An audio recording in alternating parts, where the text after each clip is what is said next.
All right, everybody, let's get this sucker into full screen. Well, hello, it's me again, Mr. Pioric, with another screencast of a document.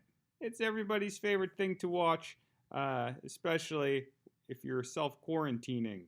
Well, where are we in our process of writing interpretive essays? We have been doing some outlining, talked about thesis statements. Let's talk about the first paragraph of the essay. It's called your introduction, or I have it here, the introductory paragraph. You can read all this stuff right here. I'm not going to read it all. I'm going to hit some highlights. So let's go first to this picture of an upside down triangle. Have you seen this before? This picture of an upside down triangle to somehow represent an introduction paragraph? I remember when I made this sheet, I thought of this upside down triangle and I went, I am a genius. I found the perfect shape to represent an introduction paragraph. And I thought I had created it all by myself, an upside down triangle for an introduction paragraph. Then after I made it, I saw that there were tons of documents where people use this, and then I realized that I had probably just been taught that and I was remembering it, not creating it. But anyway, the thing I usually ask my students right now is, why would an upside down triangle somehow represent an introduction paragraph? Triangles and paragraphs are very different things. One is a shape, one is a bunch of words. Why are they similar? Well, let's talk about it. It has to do with this concept of your introduction paragraph starting off more broad regarding the stuff you're talking about, and as it goes, it gets more and more specific, narrower in focus. What does that mean, Mr. Pioric? Okay, well, it means this. You start usually with broader ideas related to your theme before you introduce your text. If you're talking about the goodness and humanity, if that's like what your theme has to do with for your essay, you introduce that idea in some sort of snazzy hook. We'll talk about those later. And you talk about your general ideas, the kind of concepts we'll be talking about. You introduce them so the reader goes, oh, okay, I kind of know what you're talking about. If I was going to write about, there's an email from Nate. I should turn my Outlook off. Anyway, that threw me off. I'm coming back. Here we go. All right. Say we're talking about like the evil of mankind, and you're going to have a thesis with a theme about the evil. Then you'd introduce those ideas up here. But you're not just writing an essay about the goodness of mankind or about evil in mankind. This is an essay about a text, a book, or a story. So what you're going to do now is you're going to introduce what story you're talking about with a brief, relevant summary. I don't need a lot. What I need is kind of an explanation of what book we're going to be talking about and why it's related to whatever ideas you brought in up here. So, what that means is this should only be as long as you need to introduce the types of ideas you're going to be talking about. I don't need a full rundown of everything that happened in the road. Was it important that the father died at the end? Sure. Is it important that he got adopted by these people at the end? Sure. But if that doesn't have anything to do with what you're writing about, you don't really need to include it. Just include a description of the book as it pertains to the ideas you're talking about. So only 2 to 3 sentences, but make sure you introduce the author and the title. Make sure you punctuate it correctly too. Both Mad Max Fury Road and The Road would both be in italics. So you introduce it. You go, hey, the goodness of mankind, that's something, huh? Then you say, oh, in The Road, they talk about the goodness of mankind because it talks about blah, blah, blah, blah, blah. And then you end with your specific, most narrowly focused idea, which is your thesis statement. So you end with your most specific discussion of your topic and how it appears in the text with your thesis statement. I'll show you an example of this. Don't worry if you're still a little confused. Boop, boop, boop. Here we go. This is laid out as steps of what you have in your intro, a hook or introduction to main ideas or topics. It's kind of what I was talking about at the beginning. You have your brief, relevant summary of text, like I talked about, And you have your thesis statement. It introduces your main argument and may also list the ways you'll support it. Now, you'll notice we have a 2 and a 4 here. These are just saying there should be some sort of transitions between your hook to your introduction to the text, or between your introduction of the text to your thesis statement. You might be able to just, the way you talk about it, they flow nicely together, or you might have to enter in some transitionary sentences to make it flow. But you don't want all these things to just feel disconnected. They should all be part of the same flow of an introduction. What do you have an introduction for? Well, you're introducing, what I always like to say is that you're introducing the thesis statement itself. What do people need to know to be prepared for this specific interpretation you're making? They need to know what book we're talking about, why it's relevant, what kind of ideas are we talking about. So all of this is here to introduce the thesis statement. Everything that comes after is there to support the thesis statement. Boom. All right, moving on. Let's look at an example. I wrote this as an example about the telltale heart. I'm going to read it to you, and I'm also going to do some highlighting as well. So let's make sure I don't lose my voice talking for so long. Let's look at the hook, the intro. It's all right. Let's read it together. It is an unfortunate reality in the world that people often commit acts of evil toward each other. It's often hard to understand what would drive people to commit the types of horrible atrocities that exist today. Some people have actually used reason and rationality to explain and even excuse the motivations behind their actions. I'd say this part right here, this is your opening hook, your opening strategy. It's one section. Now, if you looked back up to the first page, what's going to come next is the brief, relevant introduction of the text. So we're going to do that here. Wait, I'm getting a phone call.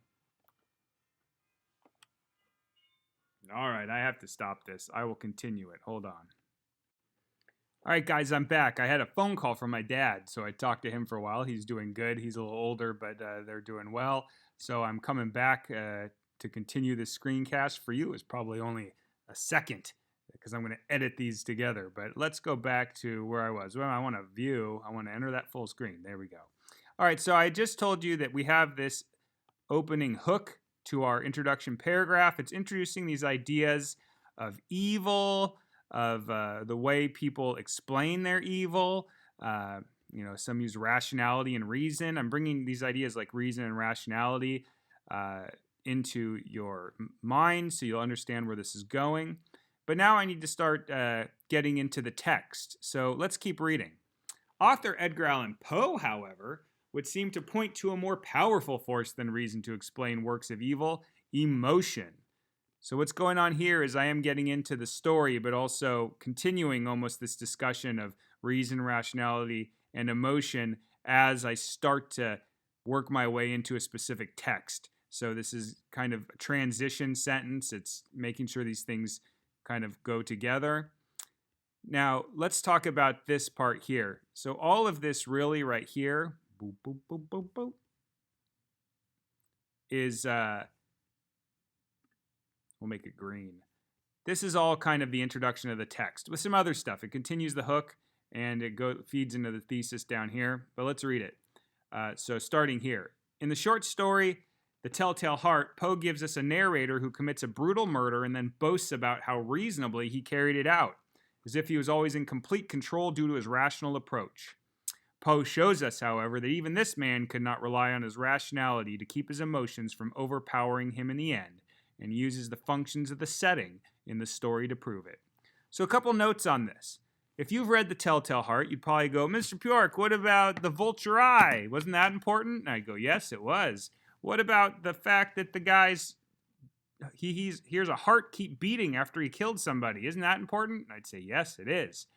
However, none of those things are really important to what I want to talk about regarding The Telltale Heart, which is all about how this guy boasts about how reasonable he is and how he's rational, but how his emotions overpower him, because that's what I'm talking about for my theme. So this is what I mean by keeping it relevant. Don't tell me everything about The Telltale Heart. Don't tell me everything about The Road. Just the parts that are relevant to what you're talking about. Now, I want to point you to this part here. He uses the functions of the setting in the story to prove it. I entered this in because this is connecting all of this to my thesis. Now, see, the prompt this is responding to is a prompt on setting. And none of this is talking about the setting yet, so I needed somehow to transition into a thesis that's based on the setting. Looking back on this paragraph now, I'll admit that this feels a little bit tacked on.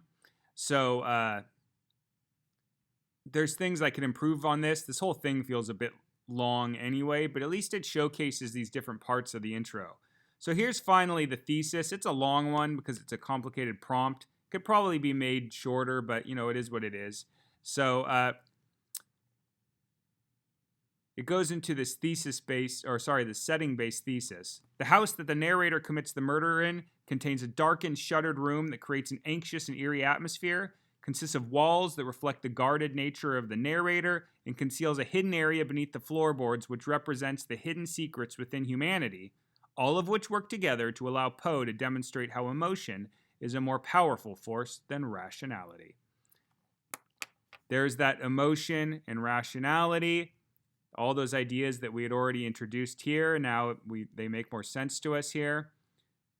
Could all of this stuff flow into this theme a bit more? Yeah, probably. Should I maybe give you a different introduction to show you that has less problems? Probably, but this one's not too bad. Everything's written well, and it flows pretty well. I always want to kind of simplify this thesis. It's so long and complicated, but it is what it is for now, and it's not bad. So this shows you opening with a broad hook, introducing the text in a brief and relevant manner, giving a thesis. Those three things that we saw up here. All right? And we tried to transition in between them. All right. There's another example of an intro here, which I'm not going to go into, but you guys can look at it if you want. It's labeled with another way of looking at these things. All right. This last page of the packet is gives some sample intros. You can look at these because they're just pretty good intros, but I want to talk about the hooks used in them. So let's look at the first one, observation of the human condition. This is kind of similar to what we had in the last paragraph I just read that I wrote about the telltale heart. Just kind of ponderings on specific truths about life. So here we have fear of the unknown prevents people from evolving. Many find comfort in the status quo despite the fact that trying on the familiar can change life for the better.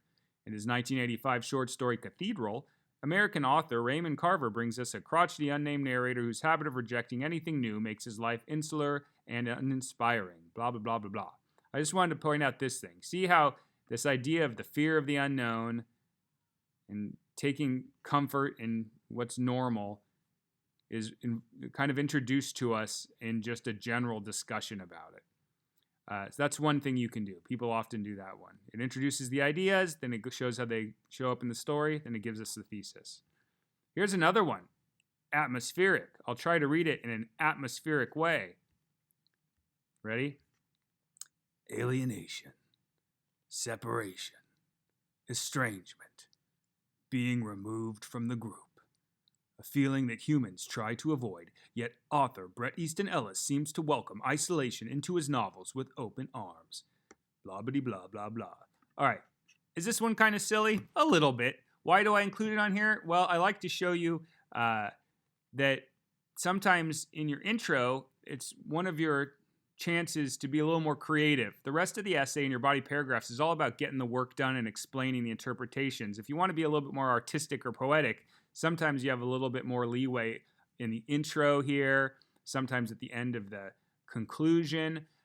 So, it's not like this is some major way to do a hook, but it shows that you can be a little bit artistic.